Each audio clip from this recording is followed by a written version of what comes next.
Hello, everyone. And Diane and I would like to welcome you back to our YouTube channel. Hello. Hi. And we're the Hot Potato Mamas.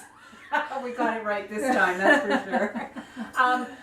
This YouTube today is about Dr. T. Colin Campbell and his book, The China Study. And next month on Sunday, December 17th, that's this year in 2017, we have invited Dr. Campbell to come and be interviewed by our Toronto Starch Solution Meetup group. And we're very excited about this. He is like hero, definitely a big hero. And he's like a leading expert in the field of science and nutrition.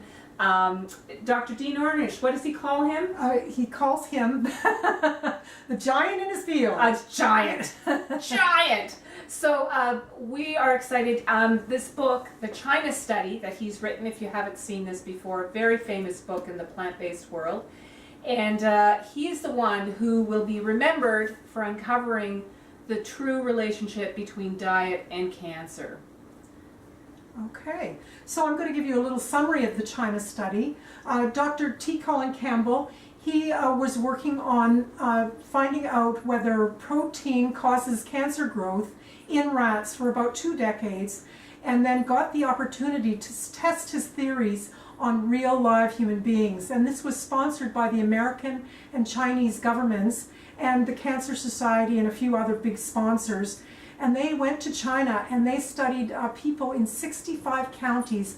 I think it was something like 8,000 or what's the number here? 6,500 people were interviewed. They gave urine samples and blood samples. They were interviewed about the kind of foods they eat and how much they exercise. And so they compiled this huge amount of data. Yeah, it was incredible. And it took them about 3 years. They started in 1978. So this was not just a little 2-month, let's look at the lifestyles of these people. Yeah. And they had something like 637 variables, and it ended up with being 8,000 statistically significant associations between lifestyle, diet, and disease. Basically, it just showed that the populations who ate a primarily plant-based diet weren't getting the cancer that populations who ate a diet based in meats was getting. So it was a really incredible and rare opportunity to study the relationship between diet, lifestyle, and cancer. Amazing study. Yeah. So most of us, the general public, thinks that cancer is caused by environmental toxins. That's what everybody thinks. Yeah.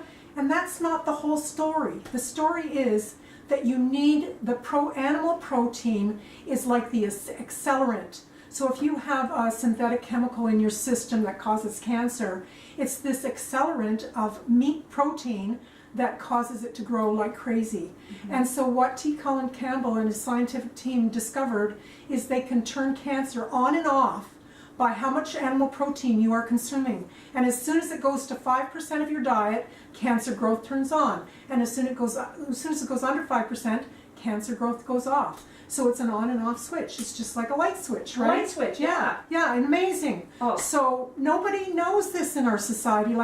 It's like the cigarette smoking. It took 50 years for the public to catch on that cigarette smoking causes cancer. Yeah. Even though the science was already in, it took 50 years for the machine to take over.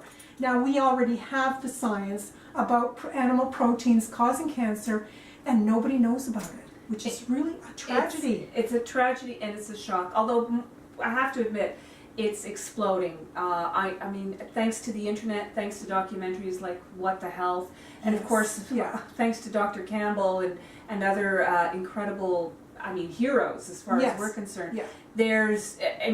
I think you'd have to live under a rock to not be aware of the incredible health benefits of eating plant-based. There is the question that people will ask, well, the people who eat the most animal foods, do they get the most cancer and chronic diseases? And the answer is yes. Yes. So, and in fact, with cancer, it's estimated that in our lifetime, living in North America, you have a 47% chance of getting cancer. Mm-hmm. That's shocking. That's basically 1 in 2 people getting cancer. And then of course you say, well, is it inevitable? Because it's 1 in 2, those statistics, there's nothing we can do about it, right? No, you can do lots about it. By eating plant-based, you will prevent the majority of cancers. I believe it's estimated that for vegans, who still can get cancer, but their chances of getting cancer is around 5%, somewhere, definitely under 8%. And I mean, you compare that less than 8% to 47% risk. Hello, Yeah. let's go plant-based. Yeah, and there's another rumor that's been going around in our society that plant protein there isn't hardly any when you eat a plant-based diet, and it's not an incomplete protein, but it does have the 13 essential fatty acids in it that comprise a whole protein. And the big animals like elephants and rhinoceroses and horses that are muscular and strong and powerful, they eat plants. Yeah. So it's just as good for us as it is for them. Yeah, exactly. Yeah, and they are complete complete proteins, and they are also just as available as animal proteins. Yeah, exactly. Those 13 essential amino acids that are needed to build protein in our muscles and other tissues in the body.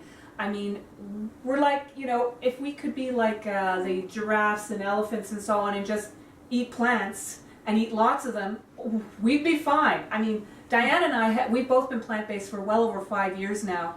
We're not like withering away. No, we're not. We're actually quite healthy, and we've overcome a lot of illness between the two of us, and off all our meds. So, hello. I mean, another thing that people will talk about is genetics, right? Yes. Saying, well, everybody in my family has cancer, heart disease, it's inevitable, it's genetics. Bullshit! Bullshit! It's not true. Genetically speaking, you can avoid those diseases that may have afflicted your family in years past, thanks to the information that we get from Dr. Campbell and other incredible health. And you inherit people. the disease. You inherit the diets, not the genes. That's more prevalent. Is the diet you're inheriting. Yeah. The bad habits that you're inheriting. It's so true. Diet just trumps all. It does. It trumps all. So, I mean, we talk about lifestyle and exercise and social factors are very important, but the core of it, probably 70% of what keeps us well and moving forward is our diet. So, plant-based. I know you were going to talk about drugs and surgery, drugs right? and surgery. Does it cure disease? I mean, that's another myth in our society. Yeah. No, it doesn't cure disease. It's only a Band-Aid on your disease. The disease is still progressing because you haven't got to the cause of it. You haven't discovered what is the root of it all. And the root is the food you're putting in your mouth, breakfast, lunch, and dinner. Yeah, That's exactly. the root.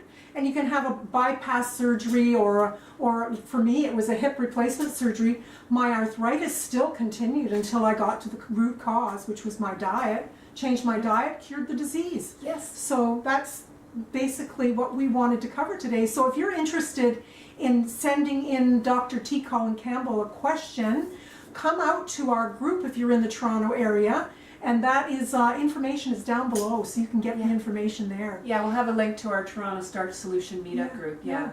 Okay. And that's that. And if you haven't yet, take a look at his book. Okay, bye for now. Bye for now.